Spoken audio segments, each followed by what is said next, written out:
உறவுகள் அனைவருக்கும் அன்பான வணக்கங்கள். இந்த முறை வந்துட்டு 5வது மாதம் அந்த 20வது வார ஸ்கேன் அப்படிங்கிறது காவேரிக்கு எடுக்க போகணும். ஸோ இத்தனை நாளாக காவேரி கிட்ட கூட சொல்லாமல் தன் மனசுக்குள்ளாரையே போட்டு அவ்வளோ கஷ்டப்பட்டு யார்கிட்டையும் சொல்ல முடியாமல் மனசு விட்டு பேச முடியாமல் அப்படி ஒரு நிலைமை அனுபவிச்சுட்டு இருந்த விஜய் வந்துட்டு சாரதா கிட்ட முதன்முறையாக அவர் மனசில் இருக்க எல்லாத்தையும் வெளியே சொல்கிறாரு. இதை கேட்டு சாரதாவும் ஒரு நிமிஷம் அப்படியே ஆடி போய் கண் கலங்கிடுறாங்க. ஸோ விஜய் கண் கலங்கி 2 பேருமே கண் கலங்கி அந்த உருக்கமான அந்த ஒரு காட்சி வந்துட்டு தான் வரப்போகுது. ஸோ என்ன நடக்குது அப்படின்னா, அவங்களுக்கு ஸ்கேனுக்கு போகிற அந்த டேட்டும் வந்துருச்சு.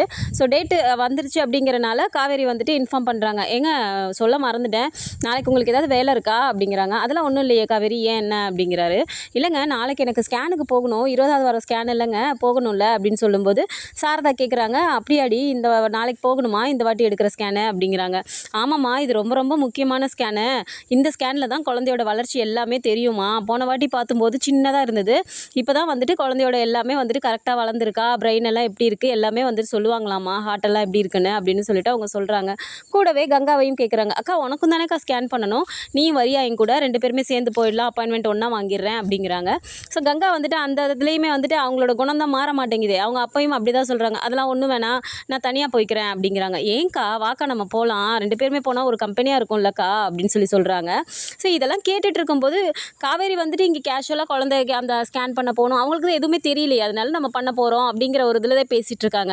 ஆனால் விஜயோட முகம் வந்துட்டு ஸ்கேன் பண்ண போகணும் அப்படின்னு சொன்னோன்னே ஒரு மாதிரி வாட்டமாக ஆகிடுது, ஒரு மாதிரி சோகமாக உட்காந்துருக்கதை சாரதா கவனிச்சுக்கிட்டே தான் இருக்காங்க. காவேரி கிட்ட என்ன தான் அவங்க பேசிகிட்டு இருந்தாலும் விஜயோட முகம் மாறுது அப்படிங்கிறத அவங்க கவனிச்சுக்கிட்டே தான் இருக்காங்க. ஸோ கங்கா திரும்ப என்ன சொல்லிடுறாங்க, இல்லை எனக்கு நாளைக்கு வேலை இருக்குது, நீ போயிட்டு வா அப்படின்னு சொல்கிறாங்க. குமரனும் சேர்ந்துட்டு இல்லை கங்கா வா நம்ம போயிட்டு வந்துடலாம், கூடவே 2 பேருமே சேர்ந்து ஒன்றா பண்ணிட்டு வந்துடலாம்ல, நானும் வரேன் அப்படின்னு சொல்லும்போது டக்குன்னு இப்போ காவேரி பார்க்குறாங்க விஜயை பார்த்துட்டு, ஏங்க நாளைக்கு போகலாம் தானே, வரீங்கல்ல நீங்களும் அப்படிங்கிறாங்க. கண்டிப்பாக நான் வராமல் எப்படி, நான் வரேன் அப்படின்னு சொல்கிறாரு. பட் அதில் முகத்தில் வந்து ஒரு பயம் கலந்த அந்த ஒரு இது தெரிஞ்சுக்கிட்டே இருக்குது. சாரதா கவனிச்சுக்கிட்டே இருக்காங்க. ஸோ இப்போ கங்கா என்ன சொல்லிடுறாங்க, ஏங்க நாளைக்கு தான் நமக்கு வேலை இருக்குல்ல, நம்ம இன்னொரு நாள் போய்க்கலாம் அப்படிங்கிறாங்க. ஏங்க்கா வாக்கா ப்ளீஸ்க்கா அப்படின்னு சொல்கிறாங்க. சரி ஓகே அப்படின்னு சொல்லிட்டு ஒரு 2 மனசாவே அவங்களும் சொல்லிவிட்டு வச்சுடுறாங்க. அதுக்கப்புறமா வெளியில் விஜய் நின்றுட்டு ஒரு மாதிரி சோகமாக உட்காந்துட்ருக்காரு. சாரதா அங்கேருந்து வராங்க. தம்பி என்னப்பா ஏன்ப்பா அப்படி இருக்கீங்க அப்படின்னா, அதெல்லாம் ஒன்றும் இல்லையே நான் நல்லா தானே இருக்கேன் அப்படின்னோடனே, இல்லைப்பா நானும் உங்களை கவனிச்சுக்கிட்டு தான் இருக்கேன், நம்ம வாக்கிங் போயிட்டு வந்தப்போ நல்லா சிரித்து பேசிக்கிட்டு இருந்தீங்க, அதுக்கப்புறமா குழந்தைய பற்றி இந்த ஸ்கேனுன்னு பேச ஆரம்பித்தோன்னே உங்கள் முகமே மாறிடுச்சேப்பா, எனக்கு பயமாக இருக்குது தம்பி, என்னாச்சு என்கிட்ட சொல்லுங்கள் அப்படிங்கிறாங்க. அதெல்லாம் ஒன்றும் இல்லை நான் வேறு யோசனையில் இருக்கேன், அதெல்லாம் ஒன்றும் இல்லை அப்படின்னு சொல்லிட்டு சொல்கிறாரு. ஏன்பா அம்மா அம்மான்னு சொல்கிறீங்க, என்னை உங்கள் அம்மாவாக நினச்சி என்கிட்ட சொல்லக்கூடாதா தம்பி, அப்படி எதுவும் பெரிய விஷயமாப்பா அப்படின்னு சொல்லி கேட்குறாங்க. உடனே விஜய் வந்து கண் கலங்கி அழுக ஆரம்பிச்சிடுறாரு. ஸோ இதை பார்த்த உடனே உங்களுக்கு பதறி போயிடுது. ஏன் தம்பி, என்ன தம்பி ஆச்சு, சொல்லுங்கள் தம்பி அப்படின்னு சொல்கிறாங்க. இல்லை 2 மாதமாக என் மனசுக்குள்ளே போட்டு பூட்டி வச்சிட்டு இருக்கேன், யார்கிட்டையுமே சொல்ல முடியாமல், இது யார்கிட்டடா சொல்கிறதுன்னு தெரியாமல் அப்படி எந்த நிலமையில் இருக்கேன்னு எனக்கே புரியல ரொம்ப கஷ்டமாக இருக்குது அப்படிங்கிறாங்க. ஏன் என்ன ஆச்சு அப்படின்னு சொல்லி கேட்குறாங்க. இல்லை காவேரிக்கு சிக்கன் பாக்ஸ் வந்துருந்துச்சுல்ல அப்படின்னு சொல்லும்போது, அம்மா போட்டிருந்துச்சு அதை சொல்கிறீங்களா அப்படிங்கிறாங்க. ஆமாம் அப்போ வந்துட்டு அம்மா போட்டிருக்க டைமில் கங்காவையுமே பக்கத்தில் வரக்கூடாது பாதிக்கும்னு சொல்லிட்டு அவங்க அத்தை சொன்னதாக வந்துட்டு என்கிட்ட சொல்லி ரொம்பவும் வருத்தப்பட்டா, அக்காவையே வந்து பக்கத்துலேயே இருக்கக்கூடாதுன்னு சொல்கிறாங்களே, அப்போ எனக்கு அம்மாவை போட்டிருக்கேங்க என்னங்க ஆகும் குழந்தைக்குன்னு சொல்லி ரொம்ப அவள் வருத்தப்பட்டாத்த. நானும் சரின்னு சொல்லிட்டு ஃபோனில் எல்லாமே செக் பண்ணி பார்த்தேன், அதுலேயும் அந்த மாதிரி ஏதாவது ஒரு ப்ராப்ளம் வரும்னு தான் போட்டிருந்துச்சு. அதுக்கப்புறமா நான் தனியாக டாக்டர்கிட்டே போய் பேசினேன். ஸோ அவங்க என்ன சொன்னாங்க, நீங்கள் எதுவும் பயப்படாமல் இருங்க, நான் வேணால் அவங்களுக்கு வேணால் நம்பிக்கை சொல்கிற மாதிரி பேசுகிறேன், ஆனால் நம்ம ஸ்கேன் பண்ணி பார்த்தா தான் எதுவாக இருந்தாலும் சொல்ல முடியும்னு அவங்க சொல்லிட்டாங்க. அதுக்கப்புறமா தண்ணியெல்லாம் ஊற்றுனதுக்கப்புறமா நான் காவேரியை திரும்ப கூட்டிகிட்டு போனேன், அவங்களும் பார்த்துட்டு இந்த மாதிரி தான் சொல்லி அனுப்பியிருக்காங்க. ஆனால் அவள் வந்துட்டு ஃபோனில் ஒரு வீடியோ பார்த்துட்டு குழந்தை அதுக்கப்புறமா ஏதோ ஆயிடுச்சுன்னு சொல்லிட்டு ரொம்பவும் பதறி போய் அழுதுட்டாத்த, எனக்கு ரொம்ப கஷ்டமாக இருந்துச்சு. அதுக்கப்புறம் தான் நாங்கள் வந்துட்டு எனக்கு டாக்டர்கிட்ட பேசி ஓரளவு இது பண்ணேன் ஆனாலும் டாக்டர் சொன்ன விஷயம் எனக்கு ரொம்ப கஷ்டமாக இருக்குது அப்படிங்கிறாங்க. ஏன் தம்பி, நீங்கள் தான் அதுக்கப்புறமா திரும்ப போய் ஒரு ஸ்கேன் பார்த்தீங்கன்னு சொல்லி காவேரி சொன்னாலே அதில் நல்லா தான் இருக்குன்னு சொன்னாங்கன்னு சொன்னீங்க அப்படிங்கிறாங்க. இல்லை அப்பயுமே அந்த 3 மாதங்கிறது அந்த வளர்ச்சி இருக்காது இல்லையா, அந்த முன்னாடி பார்த்த ஸ்கேன் மாதிரி தான் தெரியும், மற்ற விஷயம்லாம் ஓகே தான், ஆனால் அந்த 5வது மாதம் ஸ்கேன் பண்ணும்போது தான் அந்த வளர்ச்சி இருக்கும்ல, அதில் தான் வந்துட்டு அந்த ஹார்ட்டோடது எப்படி இருக்குது, பிரெயினோடது எப்படி இருக்குலாம் வந்துட்டு இதில் தான் தெரியுமா அந்த பாதிப்பு இருந்துச்சுன்னா குழந்தைக்கு என்ன ஆகுமோன்னு எனக்கு பயமாக இருக்கத்த அப்படின்னு சொல்லிட்டு அவர் அழுகிறாரு. அப்போ உடனே என்ன சொல்கிறாங்க சாரதா, தம்பி நீங்கள் தயவு செஞ்சு வருத்தப்படாதீங்க தம்பி, காவேரியோட நல்ல மனசுக்கு எதுவுமே ஆகாது, நீங்களும் நல்லவங்க தான், உங்களுக்கு அந்த குழந்தை விஷயத்துலலாம் எதுவும் வராது தம்பி, பயப்படாமல் இருங்க. நான் வந்துட்டு ஏற்கனவே வந்துட்டு நீங்கள் இந்த பிரச்சனையில் இருந்தப்பே கருமாரியம்மன் கிட்ட நான் வேண்டிக்கிட்டேன். நான் இந்த வாட்டியும் வேண்டிக்கிறேன் தம்பி, எதுவுமே ஆகாது குழந்தைக்கு. நான் வேண்டுனா அது பழிக்காமல் போகாது தம்பி, நான் வேண்டிக்கிறேன் தம்பி, நீங்கள் வருத்தப்படாமல் இருங்க அப்படின்னு சொல்கிறாங்க. ஸோ விஜயும் ஒரு மாதிரி கண் கலங்கிக்கிட்டே அப்படியே சரிங்க அத்தை அப்படின்னு சொல்லிட்டு ரூம்குள்ளே போயிடுறாரு. ஸோ அதுக்கப்புறமா சாரதாக்கு நில கொள்ளலை. திரும்பவும் அவங்க நின்றுக்கிட்டே இப்படி மேலே பார்த்து சாமியை பார்த்து நல்லா வேண்டிக்கிறாங்க. தெய்வமே, பேர குழந்தைக்கு எதுவுமே ஆயிடக்கூடாது, அவங்க 2 பேரும் நல்ல மனசுக்கு அவங்க குழந்தை நல்லபடியாக பிறக்கணும், ஒருத்தவங்களுக்கு எவ்வளோ தான் கஷ்டம் மேலே கஷ்டத்தை நீ கொடுத்துக்கிட்டே இருப்ப, தயவு செஞ்சு ஸ்கேன் ரிப்போர்ட்லாம் நல்லபடியாக வரணும், எதுவும் ஆயிடக்கூடாது அப்படின்னு சொல்லிட்டு அவங்க ஒரு சைடு தனியாக வேண்டிக்கிறாங்க. ஸோ மறுநாள் ஸ்கேன் பண்ண எல்லாருமே கிளம்பிட்டாங்க. விஜய் வந்து சோகமாகவே தான் நின்றுட்டுருக்காரு. காவேரி எப்பவும் போல் துருன்னு கிளம்பிட்டு, ஏங்க என்னாச்சு, வாங்க கிளம்பலாமா அப்படின்னு சொல்லி கேட்குறாங்க. போகலாம் காவேரி அப்படின்னு சொல்லும்போது அவர் சோகமாக நிற்கிறத சாரதாவும் கவனிக்கிறாங்க.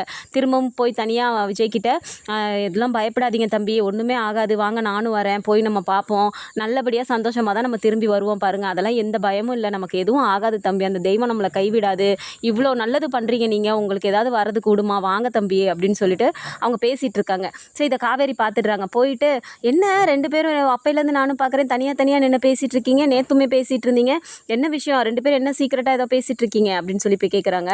அது ஒன்றும் இல்லடி, சும்மா நாங்கள் பேசிக்கிட்டு இருக்கிறோம், அதெல்லாம் எல்லாத்தையும் நோண்டி கேட்டுக்கிட்டு இருக்கவா நீ அப்படின்னு சொல்கிறாங்க.